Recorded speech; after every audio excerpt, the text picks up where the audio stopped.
Hello, my dears. Welcome to Lady Creepypasta's Night Noise Horror Podcast. This evening's tale comes off creepypasta.wikia.com. Remember though, my dears, if you too have a story you'd like me to consider for an episode, send it along to me at lady.mccreepsta@gmail.com. For now though, my dears, come, lean in closer, and we'll begin.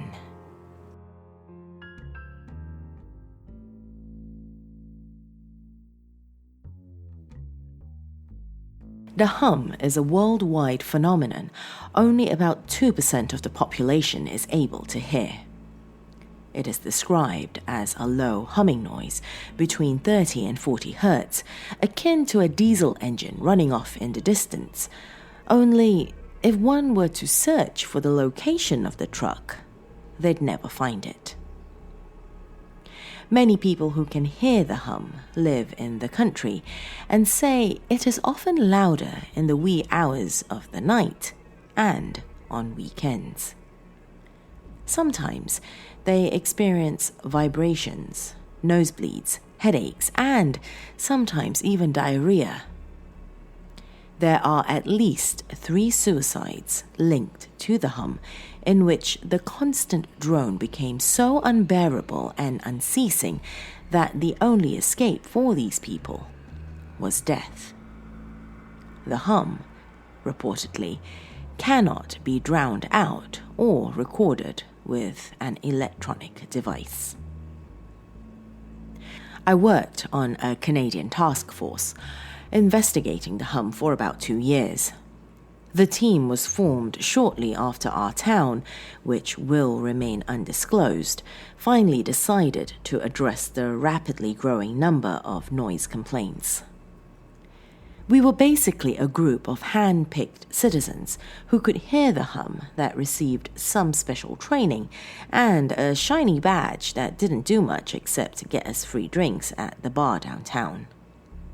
We didn't use either very much, except for when we were especially thirsty. For the first few weeks on the job, we biked around town and listened for when the hum got louder and quieter. It certainly was quite the workout. We didn't use cars because we deemed them too noisy to provide any real help. The hum definitely got louder out in the country and at night. We were eventually able to draw 2 entire maps of the town, tinted lighter or darker, corresponding to the volume and intensity of the hum. One map was to represent the day, and the other, the night. Months in, we were investigating factories and farming machines. None of them seemed to produce the same noise and the same area coverage that we were looking for. It was mystifying. With industry ruled out, we turned our ears to the ground. Business was going slow, but after the 1-year mark, we were able to get in touch with a seismologist. All sorts of tests were performed in every corner of the town. For 6 months, we waited. Every single test came back normal. From there, it was back to the drawing board. We eventually decided to go back out on our own, just as one final attempt before we officially gave up and left the case a mystery forever. This was the 2-year mark. The task force, to be specific, was made up of 12 people. I don't remember all of their names, but I did make friends with a Dave. I never learned his last name. There was a Joanne, a Seth, an Elizabeth, and a Cooper. Cooper honestly believed the whole thing was a government conspiracy. Nobody listened to him, since they could barely even tolerate him to begin with. The rest of the team was a group of blurry faces I probably wouldn't recognize today. I do, however, remember the last day like it was yesterday. We'd all agreed to meet up by the burnt-down barn at midnight with our walkie-talkies and microphones just in case we got lucky, despite the fact that we'd never been successful in recording the hum before. The walkie-talkies were for when we split up. Obvious stuff. Half of us brought the night maps and flashlights. The other half paired up with somebody from the first half. The plan was to go out in teams of 2 and cover as much ground as possible, trying to find the source of the hum, even though it seemed damn near impossible, and hopefully getting the first ever recording of it. The night map outlined a clear shockwave sort of shape. Although we'd tried to pinpoint the center before unsuccessfully, most of us aimed to investigate it one last time by the end of the night. Once all questions had been answered and everyone was ready, we embarked on our last journey in search of the hum. The investigation was not off to a good start as of 1 hour in. 2 groups had already gotten lost, and 2 more were tasked with finding them. It was times like those I was glad we had the walkie-talkies. Another team's flashlight batteries died not too long after, and they tagged along with another pair instead of going home like they should have.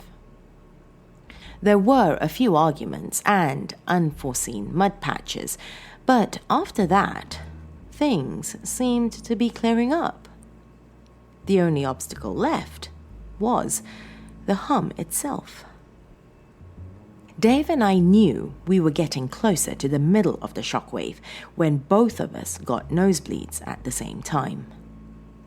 The noise was becoming unbearably loud, and it was actually becoming difficult to hear anything other than the low rumbling. As we continued walking, I could feel the ground beginning to shake. Somewhere along the line, we dropped our map, but I'm not quite sure where and when. We just continued walking without a word exchanged. The hum eventually became so loud that I refused to walk any further. I was convinced the source was a mere yard ahead of us. Dave tried to talk some sense into me. "If we find the source of the hum, we'll be local heroes," he said. "This is our job." And of course he was right. I was getting paid for this. After Dave sent out a short update to the rest of the team, we continued forward with our palms helplessly pressed to our ears. There was no drowning it out. I felt as if I had to drag my feet one at a time because every one of my primal instincts was screaming at me to stop, turn around, and never come back. I stopped just a few feet behind Dave, who stood at the single loudest point of the hum we'd found yet. The noise seemed to be deeper there, bigger, like an earthquake without the quake. Dave took another step back, and after the initial few seconds of boot treads desperately clinging to the overgrown weeds lining a man-sized hole, finally disappeared more quickly than I'd ever seen a man fall.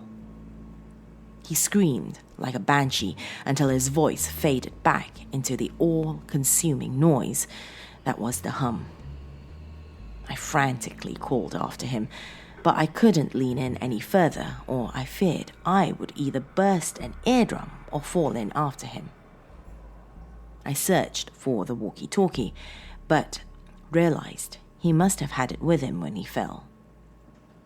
I ran back through the field as fast as my legs would allow, thanking the heavens another team was close by. I had just begun to explain the situation when their walkie-talkie crackled to life. Dave's pained voice echoed from the speaker. Since the walkie-talkies don't pick up the sound produced by the hum, Something else was causing the static. I asked if he was okay, like a broken record, until I finally heard him say something. "I can't hear anything, but I'm going to assume somebody's listening." His words were broken and uneven in tone, much like how a deaf person speaks. It was unsettling at the least. "I don't know where I am, but the room is lit by some sort of light source, because I can see a... Oh God, hang on a sec." The static increased, and we heard some shuffling noises from his end. "I'm hiding behind a pile of dirt now. You're not going to believe this, but it's like a machine thing. It's pumping something out. No, wait. It's not a machine.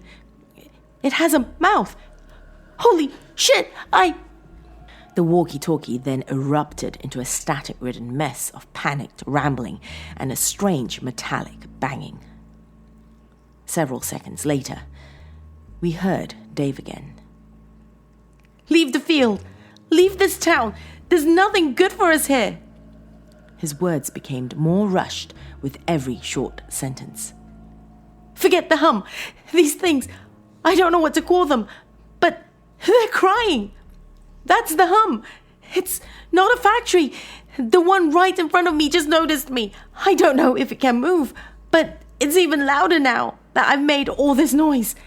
They don't even have eyes or a nose. They're huge, and they're just sitting around, wailing like lost children. No, wait.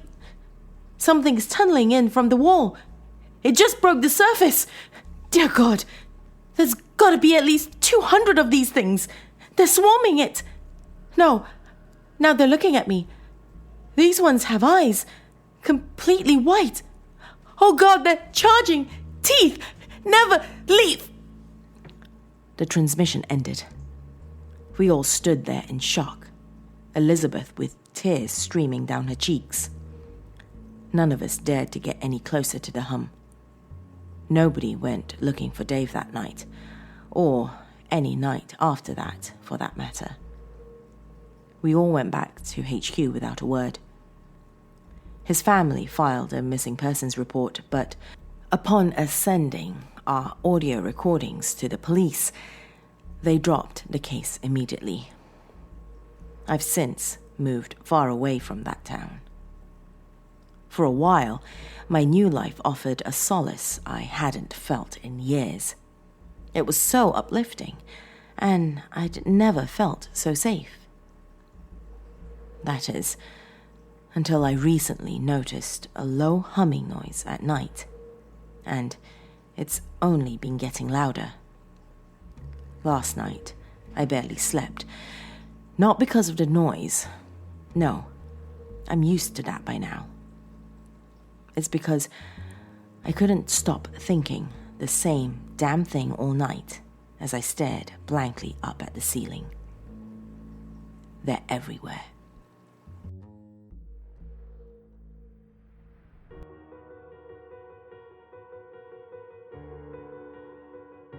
Oh dear, those poor creatures.